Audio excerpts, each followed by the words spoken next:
जागतिक हृदय दिनानिमित्त आज आपल्याला मार्गदर्शन करण्यासाठी आपल्या सोबत आहेत नाशिकचे सुप्रसिद्ध हृदयरोग विशेषज्ञ डॉक्टर अतुल पाटील, जे आपल्याला हृदय निरोगी कसं राहावं याविषयी माहिती देतील. सर, दुसरा प्रश्न असा आहे, हार्ट अटॅकची मुख्यत्वे कारणे कोणती? जसे तुम्हाला माहित आहे की हार्ट अटॅक हा आपल्याकडे जवळजवळ आता एक मोठा गंभीर प्रश्न झाला आहे.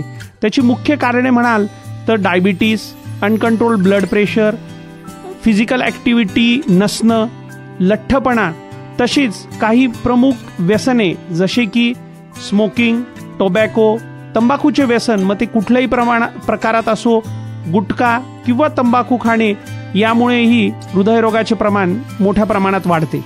त्यामुळे कुठलीही शंका असेल तर जवळच्या डॉक्टरकडे जाऊन ताबडतोब ECG काढून घेणं आणि आपल्याला हृदयरोग किंवा हार्ट अटॅक आहे किंवा नाही हे समजून घेणं अतिशय महत्वाचं आहे. धन्यवाद डॉक्टर अतुल पाटील सर. जनहितार्थ प्रसारित.